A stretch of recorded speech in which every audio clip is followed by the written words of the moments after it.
안녕하세요. 오늘도 사연살롱을 찾아주셔서 감사합니다. 제 나이 환갑을 훌쩍 넘기고 편안한 노후를 보내고 있는 60대 중반 여자입니다. 60이라는 나이가 팔팔한 청춘이라고는 할 수 없지만 막상 제가 60대로 살아보니 이 나이도 퍽 괜찮은 것 같아요.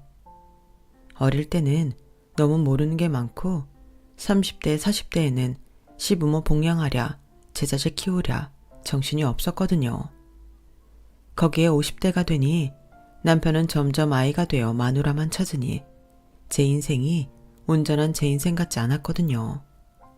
그런데 지금은 세상 너무 좋은 절친한 친구 같은 가족도 생기고 남편도 아이들도 모두가 알아서 잘 지내고 있으니 지금이 제 인생 황금기가 아닌가 싶은 생각이 듭니다. 예전에는 60대라고 하면 다 늙어 빠진 할머니라고 생각했는데 그것도 아니더라고요. 아직은 건강한 두 다리가 있고 세상을 살아오면서 익힌 지혜도 있는 60대가 좋은 점이 많다는 걸 이 자리를 빌어서 한번 말해보고 싶어요. 그리고 그리 짧지 않았던 지난 인생을 되돌아보다 힘들었지만 가장 의미 있던 그날의 기억들이 떠올라 사연을 신청하게 되었어요. 사실 이 얘기를 시작하려면 부끄러운 제 이야기를 먼저 해야 하는데요. 저는 가난한 집에서 어린 시절을 추억 하나 없이 힘들게 보냈어요. 그래서 제 머릿속은 누구보다 돈에 대한 집착이 대단했는데요. 그때는 돈만 있으면 세상을 다 가진 듯 행복할 것 같았어요.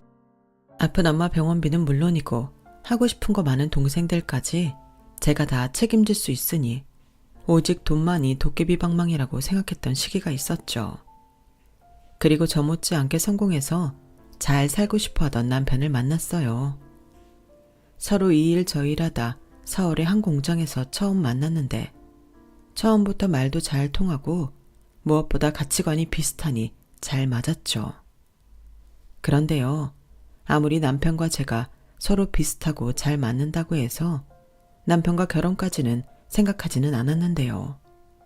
저에겐 돈을 잘 벌고 싶은 욕망도 있었지만 그 당시 제 또래의 다른 여자들처럼 저도 돈 많은 남자를 만나 시집가고 싶은 욕망도 저에겐 컸어요.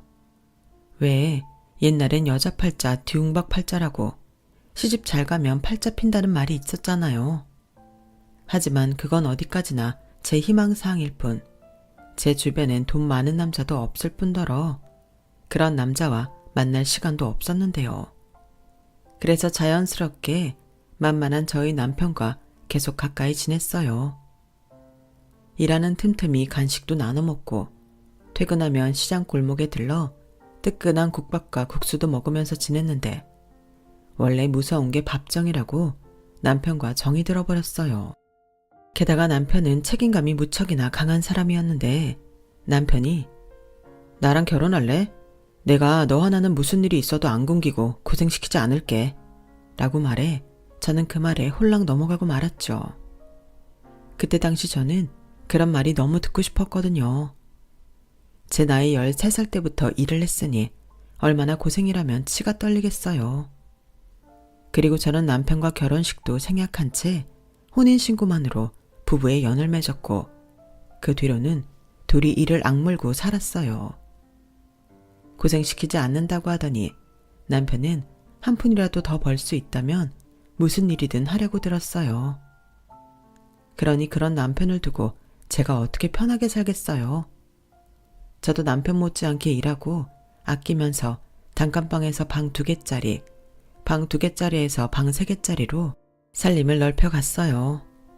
그러면서 자연스럽게 딸아이를 낳았고 저희 둘 다 너무 없이 고생을 해서 우리 딸만큼은 재벌 이세 부럽지 않게 풍족하게 키우자는 마음으로 24시간 중에 20시간을 일하며 살았죠. 그 결과 제 딸아이가 초등학교에 들어갈 무렵 저희는 처음으로 집장만에 성공했어요. 그리고 남편은 작게나마 사업을 하기 시작했는데 그 사업이 잘 되면서 저희 부부는 금방 차도 생기고 집도 넓히며 남들이 부러워할 정도의 경제력을 갖추게 되었어요. 저는 그러는 사이 하던 일을 그만뒀고 아이 뒷바라지에 전념하게 되었는데 어느 날 문득 이게 바로 내가 꿈꾸던 생활이구나 싶더라고요. 그 뒤 남편은 성실하게 때론 과감하게 사업을 하며 본격적으로 회사를 키우기 시작했고, 아이가 중학교 졸업할 때는 꿈도 꾸지 못했던 운전기사도 두고 가사 도우미까지 두며 사모님 소리를 듣게 되었죠. 이런 말 부끄럽지만 행복했어요. 제 인생에 또다시 없을 봄날이라고 생각했죠. 그리고 시댁이든 친정이든 모든 가족들에게 부러움을 사며 지냈는데요. 한 가지 저희 부부에게도 걱정거리가 있었어요. 그건 바로 저희 딸이었죠. 너무 금이야 오기야 키워서인지 어째 딸에는 돈 무서운 줄도 모르고 사람 귀한 줄도 모르며 컸거든요. 저는 인성교육에 목숨이라도 건 사람처럼 아이를 타이르고 엄하게 훈육도 했지만 아이는 제 말에 귀 기울이지 않았어요. 오히려 저와 멀어지기만 했죠. 거기에 아이는 미술 전공을 하겠다며 본격적으로 집안의 돈을 쓰기 시작했는데 아이의 꿈을 위해서 저희 부부는 지원을 아끼지 않았어요. 아이가 열심히만 해준다면 그 돈들이 전혀 아깝게 느껴지지 않았죠. 저희는 먹고 살기 위해 살았지만 저희 딸은 자기 꿈을 이루며 행복하게 살길 바랬으니까요.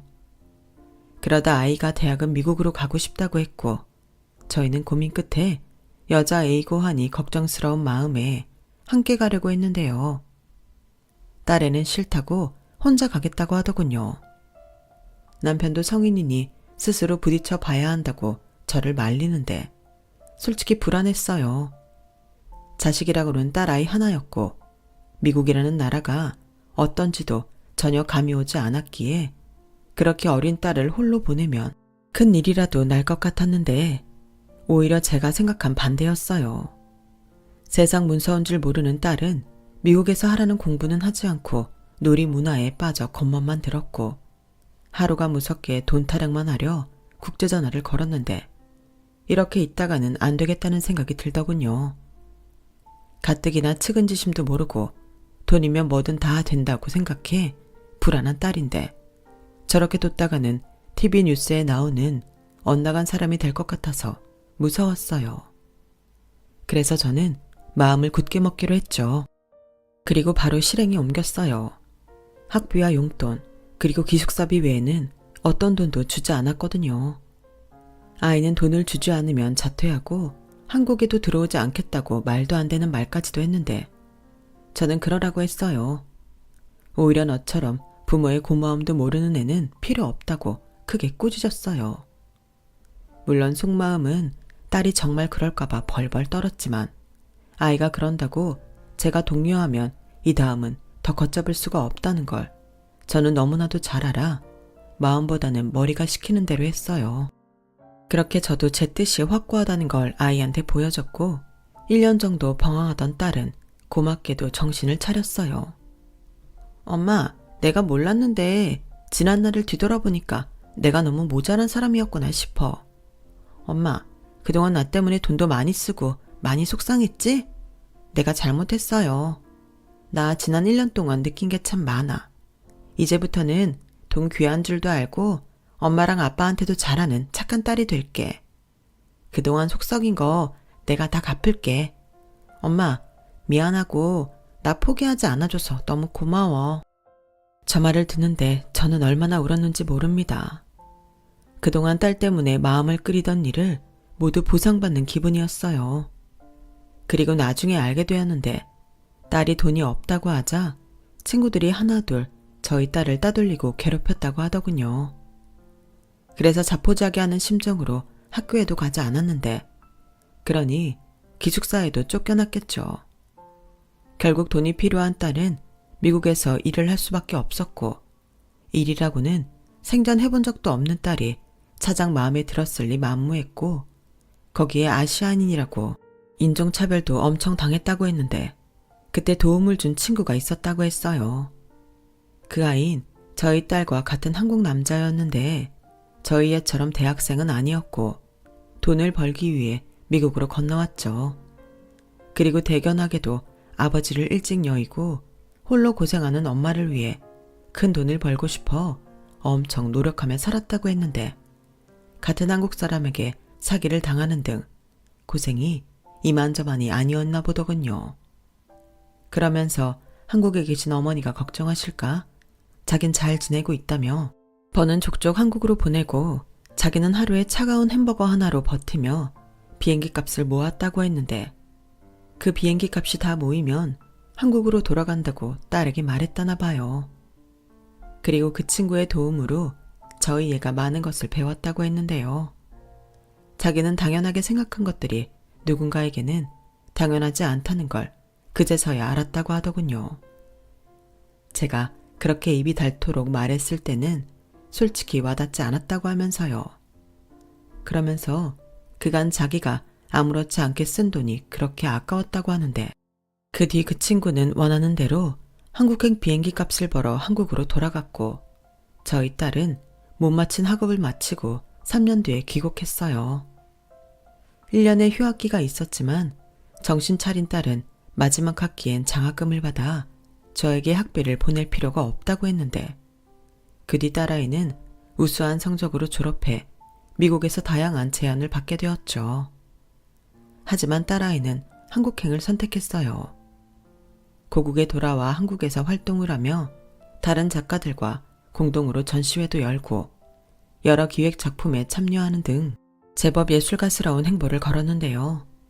마냥 철없고 생각 없던 외동딸이었는데 어느덧 저희 부부보다 더 진취적이고 생각이 트인 그런 멋진 어른이 되어 있더군요. 그때 늘 생각했어요. 저희 애가 힘들 때 세상을 알게 해준 그 친구가 너무 고맙다고요. 그리고 언젠가 만날 기회가 있다면 그 두 손을 꼭 잡고 어려울 때 내가 한 번은 도와주겠다고 약속하고 싶었는데요.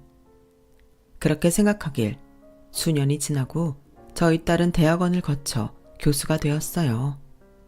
집안의 자랑이었죠. 제가 봐도 너무 멋진 여자가 되었더라고요. 비록 바빠서 제대로 얼굴 볼 시간은 없었지만 저희 딸은 저희 부부의 영원한 자랑이었어요. 그리고 여느 부모처럼 딸아이의 나이가 차니 능력 있고 좋은 남자를 만나 가정을 이뤘으면 좋겠다고 생각했는데 어느 날 저희 딸이 소개시켜주고 싶은 남자가 있다고 말하더군요. 만나면 깜짝 놀랄 거라고 큰 소리를 치는데 솔직히 설레었어요. 사위라니 가만히 있어도 피식피식 웃음이 나왔죠. 하지만 남편은 아니었어요. 품 안의 자식이라고 남편에겐 딸아이는 영원한 첫사랑이었고 내심 남자를 집에 왜 데려오냐며 샘을 내기도 했죠. 오죽하면 와이프인 제가 다 질투가 날 지경이었는데 그러다 약속의 날이 되었어요. 저는 도우미 아주머니까지 일찍 퇴근시키고 아주 오랜만에 직접 음식을 만들었고 딸애가 결혼할 사람이라고는 하지도 않았는데 저는 사위 맞이한 장모의 마음으로 음식을 정성스럽게 만들었어요.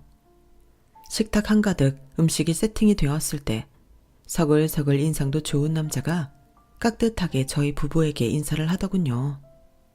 그러면서 딸과는 미국에서 처음 만났고 한국에서 재회했다고 하는데 아, 그 친구구나 하는 느낌이 팍 왔어요.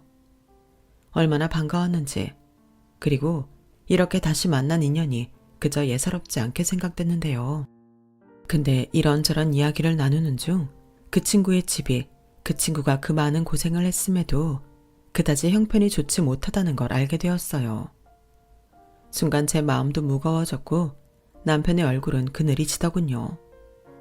누구보다 없이 사는 삶을 잘 알지만 그래서 우리 딸만큼은 그런 거 모르고 살게 해주고 싶었는데 둘이 서로를 너무 좋아하니 마음이 착잡했죠.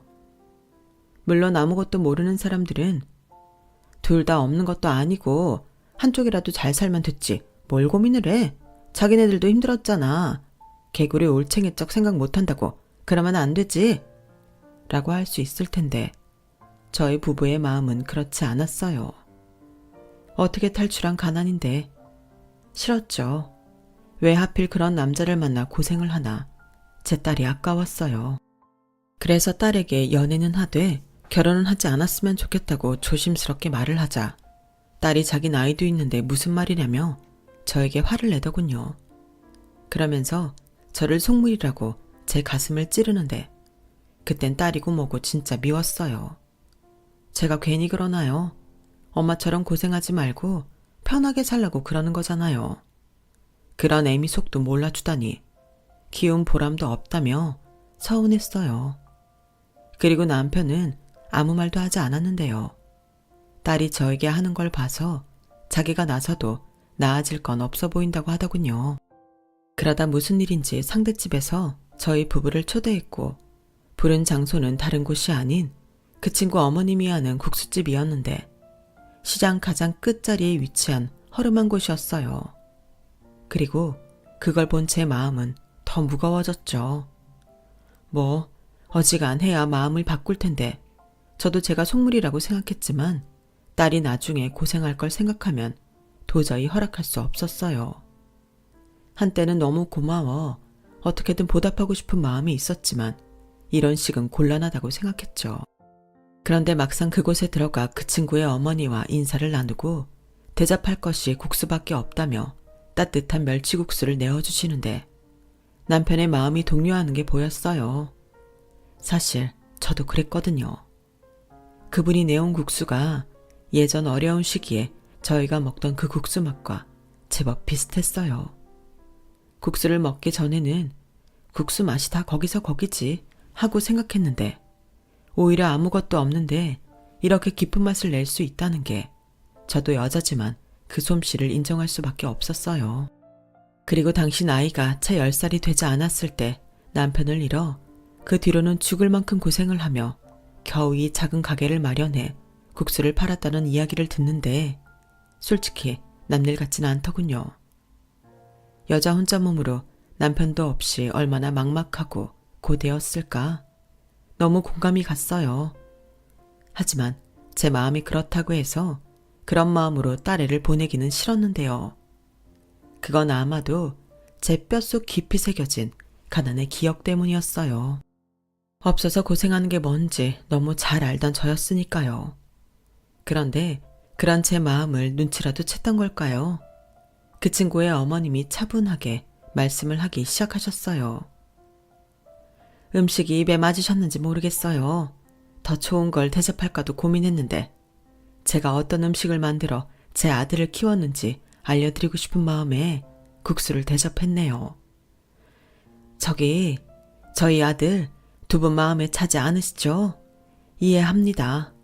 저도 들었는데 유린이 집은 경제적으로 저희와 비교도 되지 않는 집이라면서요. 그러면 아무래도 소중한 딸이 저희 아들을 만나 고생하지 않을까 염려하시는 게 당연하죠. 그런데요, 이런 말씀 조심스럽지만 경제적인 걸로 저희 아들을 판단하지 않으셨으면 합니다. 제가 비록 애 아빠도 없이 혼자 넉넉하게는 못 키웠지만 대신 돈으로 살 수 없는 많은 것들을 가르쳤으니 소중한 사람을 지키고 어떻게 책임져야 하는지 저희 아들은 아주 잘할 거라 저는 믿고 있습니다. 지금 당장 저희 아들을 좋게 봐달라고 하는 게 아니에요. 사람이라는 존재는 원래 옆에서 오래오래 두고 봐야 그 진가를 알 수 있지 않습니까? 그러니 섣부른 편견 말고 저희 아들을 지켜봐 주시면 안 될까요? 저도 유리를 옆에서 천천히 지켜보고 싶어요. 아이들이 어른들의 편견에 상처 입지 않았으면 합니다. 이 말씀을 꼭 드리고 싶어서 대접하기 턱없이 부족한 곳이지만 54 했어요. 그리고 기꺼이 바쁜 걸음 해주셔서 저는 몹시 감사합니다. 저희 부부는 너무나도 예의 바른 그 친구의 어머니 말씀에 부끄럽게도 아무 말도 하지 못했어요. 그리고 돌아가는 차에서 남편이 느낀 게 많았는지 이런 말을 꺼내더군요. 그 친구 어머니 말씀이 다 맞지. 우리가 너무 보이는 걸로 사람을 판단했을지도 몰라. 사실 돈보다도 그런 생각이나 가치관이 중요하지. 난 오늘 내 스스로가 좀 부끄러웠어. 여보. 됐어, 말하지 마. 누군 그게 더 중요하다는 걸 모르나? 근데 엄마, 나 시원이 사랑해. 진짜 많이 사랑해. 그리고 믿어. 시완이랑 결혼하면 무조건 행복할 거야. 엄마는 돈 많은 사람이 나를 행복하게 해줄 거라는 확신이 있어? 돈이 무조건 행복하게 해주는 건 아니잖아. 난 엄마 아빠 덕에 돈 걱정은 하지 않았지만 그게 그렇게 행복하진 않던데. 주변에서 이용하려는 사람들만 꼬이고. 저는 딸의 말에 할 말을 잃었어요. 그렇죠. 돈이 많다고 해서 무조건 행복하진 않죠. 저는 돈이 있으면 그래도 고생은 하지 않을 거라고 생각했는데 남편과 딸의 말에 머리통을 한 대 세게 얻어맞은 기분이 들었어요. 그래서 저도 마음을 바꾸게 되었고 무엇보다 그런 기품 있는 안싸돈이 키운 사위라면 제 딸을 맺어줘도 괜찮을 거라는 확신이 생겼어요. 그리고 예비사돈의 말처럼 옆에서 사위를 지켜보니 보면 볼수록 사람이 성실하고 선하다는 걸 알 수 있었죠. 그 다음엔 딸만큼이나 저 역시 사위를 빨리 진짜 가족으로 맞이하고 싶었어요. 하지만 사위는 부모님의 도움을 받지 않고 작게라도 자신들 힘으로 시작하고 싶다며 조금만 더 기다려달라고 했고 남편은 그런 사위와 딸을 대견하게 바라봤죠. 그렇게 간절히 바래 얻은 제 사위는 결혼 후에도 저를 실망시킨 적이 없었어요. 비록 벌이는 제 딸보다 부족한 작은 회사에 다녔지만 퇴근 후에는 하루도 빠짐없이 사돈의 가게에 가서 뒷정리를 돕는 착한 아들이었죠. 그리고 아들이 없는 저희 부부에게도 그 든든함은 이루 말할 수 없었는데요. 제 딸이 왜 그토록 사위만 보고 있었는지 알겠더군요. 그런데 그렇게 아이들이 결혼하고 1년이 넘었을 때 뜻밖의 소식이 들려왔어요. 제 딸이 사돈의 생일 선물로 건강검진을 예약했는데 검사 결과 유방암 3기라는 진단을 받게 된 거였죠. 평상시에도 통증은 있었는데 워낙 여기저기 아픈 곳이 많아 그냥 넘기신 게 병을 키운 모양이었어요. 저는 딸의 말에 아는 지인을 총동원해 수술 잘하는 병원을 수소문했고 바로 수술 받을 수 있게 손을 썼고 사돈은 그렇게까지 큰 병이 아니라며 저에게 괜찮다고 하셨는데 딸에게 들으니 사돈에겐 다른 걱정이 있더군요. 엄마, 있잖아. 우리 시어머니 곧 수술하셔야 하는데 들어놓은 보험이 없으시다나 봐. 그래서 입원하시라고 했을 때도 괜찮다고 하신 것 같은데 그깟 보험 얼마나 한다고. 어머니도 참. 그런 말 함부로 하는 거 아니야. 한 푼이 아쉬운데 보험비 당연히 아깝지. 엄마라도 먹고 사는 게 힘들면 당장 보험부터 깬다. 그나저나 시어머님이 몸도 아프신데 마음고생도 많으셨겠네. 가서 전해드려. 병원비 걱정하지 마시라고. 근데 걱정이 하나 더 있어. 담당 의사 선생님이 수술하고 입원하셨다가 항암 진행할 수도 있다고 하셨는데 우리 어머니는 수술하면 바로 퇴원하시겠대. 가게 오래 닫아두면 안 된다고. 뭐? 그 몸으로 어떻게 가게 일까지 하시려고. 내 말이. 그래서 시완이가 회사 그만두고 자기가 가게를 맡겠다고 하는데 진짜 그건 아니잖아. 엄마, 나 이럴 때는 어떡해? 시완이는 이미 마음을 정했어. 자기가 가게를 맡는다고 해야 어머니가 퇴원하신다는 말 안 하신다고. 저런, 그 문제는 좀 더 생각을 해보자. 김서방 시간 날 때 우리 집으로 오라고 해. 아빠랑도 같이 상의하자고. 알겠어, 엄마. 무조건 안 된다고 해. 알았지? 딸애는 사위가 회사를 간두고 사돈의 가게를 맡는 걸 극도로 꺼려했어요. 아무래도 지 남편이 다 쓰러져가는 식당을 물려받으려 하니 불안했겠죠.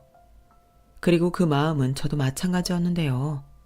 제 남편은 의리와 생각이 다르더군요. 그래, 어머니 식당을 물려받고 싶다고? 네, 아버님.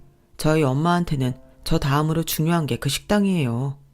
비록 큰 수익을 내는 곳은 아니지만 오랜 시간 이용하시는 단골도 있으시고 저희 엄마가 당신이 아파서 그 식당을 닫아야 한다고 생각하면 상심이 클 게 분명해서요. 그런 마음으로 치료가 잘 될 것 같지도 않고요. 장모님도 장인어른도 불안하시겠지만 저 믿어주시면 안 될까요? 저희 가게 더 잘 되도록 노력할게요. 김서방, 식당 일이라는 게 그렇게 간단하지가 않잖아. 자네가 맡아서 한다고 해도 그 맛을 낼 수가 있겠어? 나도 안타깝지만 어쩔 수 없는 것도 있는 거잖아. 장모님, 저요. 어릴 때부터 늘 저희 엄마 도왔어요. 그리고 언젠가는 엄마랑 같이 식당을 해보고 싶었고요. 지금이 그때라고 생각해요. 생각해 놓은 메뉴들도 있고요. 한번 해보고 싶습니다. 자기야, 정말 식당을 하겠다고? 유래야, 갑작스러운 내 결정이 얼마나 불안할지 이해해. 그런데 나 꼭 한번 해보고 싶어. 네가 미술을 하듯 나도 이게 오랜 내 꿈이었거든. 나 너 절대로 굶기지 않아. 그러니까 한 번만 믿어줘. 그래도... 유리야, 김서방이 저렇게 말하는데 한번 믿어주면 어떻겠니? 나는 김서방을 믿어보고 싶구나. 이미 네 시어머니 국수 맛을 봤을 때도 생각했지. 아깝지 않니? 그런 가게가 사라진다는 건. 그런 의미로 내가 그 식당에 투자를 해보겠네. 아버님, 여보. 전부터 나도 그런 생각을 했어. 사돈네 가게를 좀 더 번듯하게 고치고 메뉴를 늘리면 젊은 사람들도 많이 오지 않을까? 이건 장인이라서가 아니라 사업가로서 생각한 거야. 당신 나 못 믿어?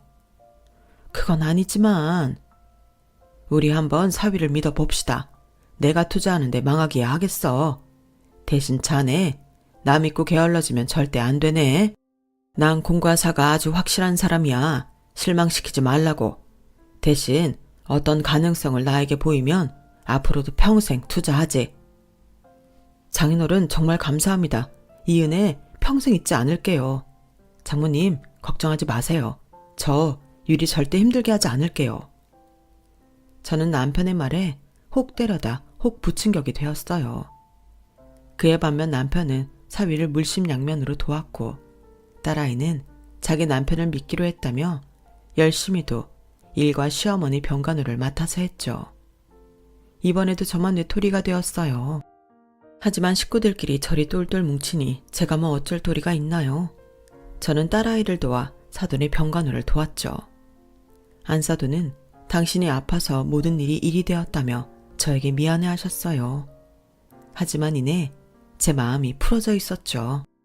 사위는 정말 열심히 식당을 살리기 위해 메뉴 개발에 들어갔고 남편도 사위가 성실하니 걱정할 거 없겠다고 했거든요. 그리고 남편 아는 지인을 통해 가게 위치도 상가 중심으로 옮기고 젊은 사람들도 좋아할 만한 인테리어를 하니 가게 참 그럴싸해 보였죠. 그래서 저도 사돈에게 아무런 걱정하지 말고 식당은 사위에게 맡기고 건강 회복에만 힘쓰자고 했어요. 그러자 사돈이 고맙다며 제 손을 꼭 잡고 눈물을 보이시는데 저도 같이 울었네요. 제 자신이 너무 부끄러워서요. 그리고 그날 이후 저는 자발적으로 사돈의 병원을 찾았고 그렇게 사돈지간을 넘어 친한 친구 사이가 되었는데요. 사돈은 수술을 무사히 마쳤고 걱정했던 것과 달리 암세포를 모두 제거해 항암은 하지 않아도 될 것 같다는 말을 듣게 되었는데요. 그래도 나이가 나이인지라 며칠 더 입원을 권장했지만 그 고집이 알고 보니 사돈의 고집이었는지 식당이 궁금해서 병원에 있을 수가 없다고 하더군요. 정말 못 말리는 모자지간이었어요. 대신 병원에는 자주 통원하는 걸로 합의를 보고 절대 무리하지 않겠다는 약속과 함께 퇴원한 사돈은 확 달라진 가게에 처음엔 어안이 벙벙해하다가 끝내 눈물을 보였어요. 그리고 이렇게 말했죠. 제가 이렇게 많은 걸 받아도 될지 모르겠어요. 이러면 안 되는데 이를 어쩌면 좋을까요? 무슨 그런 말씀을 하십니까? 저는 김서방을 보고 투자한 거예요. 김서방이 지금 보니 장사 수완도 있고 사업가 기질도 있어요. 저 그래서 투자하는 겁니다. 그러니 그런 마음 갖지 않으셔도 돼요. 아니요. 그러면 안 되죠. 제가 사돈 두 분께 큰 은혜를 입었습니다. 유리 하나 얻은 것도 세상 전부를 받았다고 생각했는데 제가 보답하는 마음으로 열심히 살게요. 유리한테도 잘하겠습니다.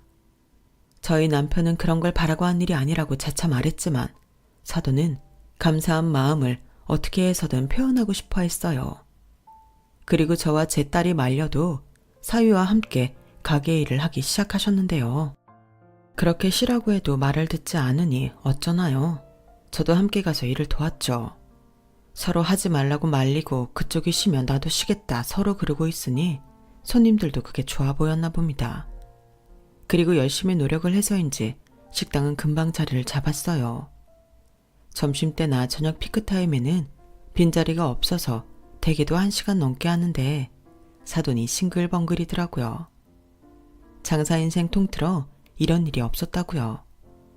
그렇게 1년 넘게 장사가 잘 되니 매출도 훌쩍 뛰어넘었고 체인 문의가 쇄도할 만큼 사위의 가게는 호황을 누렸어요. 그리고 참 아이러니하게도 남편의 사업에는 위기가 닥쳐오고 있었는데요. 그 사실을 알았을 때는 이미 때가 늦은 뒤였어요. 회사 창립 때부터 함께한 절친한 분이 회사 돈에 손을 댔고 돈에 손을 댄 것도 모자라 회사 앞으로 많은 어음을 뿌려놨는데 문제가 터졌을 때는 이미 걷잡을 수 없는 지경에 놓이게 되었어요. 저희 남편은 사업 수완이 좋았지만 회사 자금 융통과 관리에는 서툴러 그분을 믿고 거의 일임한 상황이었거든요. 게다가 그 사람은 남편이 호영호재할 만큼 친형처럼 따르던 사람이었고 그 때문에 남편은 심한 충격에 빠지고 말았죠. 거기에 설상가상으로 몇몇 직원들의 부정한 사태가 수면 위로 올라왔는데 그 타격은 회사를 집어먹을 만큼 큰 여파를 불러일으켰어요. 업계에서는 저희 남편 회사를 회생 불가능하다고 판단을 했는지 등을 돌리기 시작했고 저는 그런 남편을 어떻게 하면 도울 수 있을까 궁리를 했죠. 하지만 제 손으로 할 수 있는 게 없더군요. 저는 남편 덕에 고생하지 않고 오랜 시간을 살았는데 정작 저는 남편에게 도움이 되는 사람이 아니었어요. 그리고 그즈음 딸에겐 기다리던 임신 소식이 전해졌는데 행여 딸아이가 충격을 받을까? 저나 남편은 약속이나 한 듯 회사가 어렵다는 건 비밀로 했어요. 그러다 집은 경매로 넘어갈 지경에 놓였고 매일 걸려오는 독촉 전화와 찾아오는 사람들까지 정말 숨을 쉴 수가 없었는데 하루는 너무 잠이 오지 않아 밤늦게 일어나 보니 남편이 없더군요. 순간 싸한 기분이 들었어요. 그래서 얼른 모든 집에 불을 켰고 남편을 찾았는데 남편은 어디서 구했는지 거실에서 약을 먹고 쓰러져 있었죠. 저는 머릿속이 하얗게 되어 딸에게 전화를 걸었어요. 지금 생각하면 119나 112에 전화를 했어야 했는데 그때는 딸의 밖에는 생각이 안 났죠. 그리고 사위가 어머니 제가 지금 갈게요. 어머님은 빨리 119에 전화하세요. 빨리요. 라고 했고 저는 부들부들 떨리는 손으로 119에 신고를 했어요. 그리고 집에서 가장 가까운 병원 응급실에 도착했고 저는 다리에 힘이 풀려 주저앉았는데 그때 사위가 달려와 저를 부축해줬어요. 그 뒤로 저는 아무것도 생각나는 게 없어요. 잠시 정신을 잃었던 것 같은데 눈을 뜨니 저는 병실에 누워있고 사돈과 딸애가 제 옆을 지키고 있더라고요. 딸은 얼마나 울었는지 눈이 팅팅 부어 있었는데요. 저는 딸에게 미안하다고 했어요. 엄마, 미안하긴 뭐가 미안해? 그렇게 힘들었으면 자식인 나한테 말을 했어야지. 너 임신했잖아. 그런 너한테 어떻게 말을 하니? 미안해. 진짜 너무해. 나는 그것도 모르고. 유리야, 그만해. 엄마 힘드셔. 엄마는 너 생각해서 그러신 거야. 너도 잘 알면서. 그러지 말고 아버지한테 다녀와. 가는 김에 시완이랑도 같이 있고 여긴 내가 있으마. 네 어머니 감사합니다. 감사하긴 가족끼리. 저는 사돈에게 진심으로 고마웠어요. 그리고 이런 모습 보여 민망하다고 어렵사리 미소를 지었는데요. 사돈이 그저 제 손을 꼭 잡아주더군요. 그러면서 얼마나 힘드셨어요? 많이 놀라셨죠? 라고 하는데 대답도 전에 눈물이 터져서 아무 말도 하지 못했어요. 그리고 두 손에 얼굴을 묻고 한참을 울었는데 사돈께서는 그저 제 등만 쓸어주더군요. 그 손길이 참 따뜻했어요. 그 뒤로는 자기도 받은 만큼 갚는 거라며 저를 도와 남편의 간호를 함께 했는데요. 제가 괜찮다고 아무리 말려도 그 고집은 꺾을 수가 없었어요. 그리고 딸에는 조상기가 있어 병원에 오지 못하게 했는데 그날도 남편의 병실로 온 사돈의 손에는 정체를 알 수 없는 검은 봉투가 들려 있었어요. 사돈, 그게 뭔가요? 먹는 거예요? 이거요? 이게 제가 두 분한테 드리려고 가지고 온 거예요. 이게 뭐냐면요. 저는 사돈이 봉투 안에 물건을 꺼내기 전까지 그저 그게 시장에서 사온 군것질거리 정도로 생각했어요. 그런데 사돈이 봉투에서 꺼낸 건 돈 뭉치였고 저와 남편은 놀라서 벌어진 입을 다물 수 없었죠. 사돈, 웬 돈을? 사실 따지고 보면 제 돈도 아니죠. 제가 힘들 때 받은 도움을 이젠 제가 돌려드리는 거예요. 덕분에 저희 식당이 체인도 생기고 매출이 잘 나오게 되었잖아요. 아들이랑 상의해서 그 가게 다른 큰 회사에 매각하기로 했습니다. 사돈, 함께 살아야죠. 저희만 잘 살면 그게 무슨 행복인가요? 아들애도 기꺼이 그러자고 했어요. 이 돈은 제가 그동안 아들애한테 월급이라고 받은 돈이고요. 아들애가 조만간 가게를 매각해서 바깥 사돈 회사 살릴 겁니다. 아니, 이런 걸 저희가... 아까도 말씀드렸잖아요. 이렇게라도 도울 수 있게 되어 저는 너무 기쁩니다. 저 솔직히 소면 쳐다보기도 싫어요. 저는 이제 우리 귀한 손주 이유식이나 만들고 유리 미역국이나 끓여주면서 살고 싶습니다. 저는 고맙다는 말이 목구멍에 걸려 그저 사돈을 끌어안고 울기만 했어요. 그리고 사돈은 제가 너무 울보라며 놀리셨는데 자세히 보니 사돈도 울고 있더군요. 그렇게 저희 부부와 사돈은 한동안 울다 웃다를 반복했고 그 사이 사위는 운영하던 가게와 체인을 팔고 그 돈으로 저희 남편 사업회생을 도왔어요. 거기에 사위가 저희 남편 회사에 합류해 회계 업무를 전담했는데 남편이 힘을 내기 시작하더군요. 급한 불부터 끄기 시작해 과감하게 정리할 건 정리하고 살릴 것엔 집중했는데 그러는 사이 도주 중이던 문제의 범인을 잡았다는 연락을 받게 되었어요. 하지만 회수할 수 있는 돈은 없었는데요. 자기가 투자 사기를 당했다고 하더군요. 자기네 집도 가세가 기울어 그만 회사 돈에 손을 댔다고 하는데 저는 그 사람을 용서할 수 없었어요. 돈도 돈이었지만 신뢰를 깨고 30년 넘게 운영한 회사를 망하게 하려 했으니 선처할 의사가 없었죠. 그리고 그건 남편도 마찬가지였어요.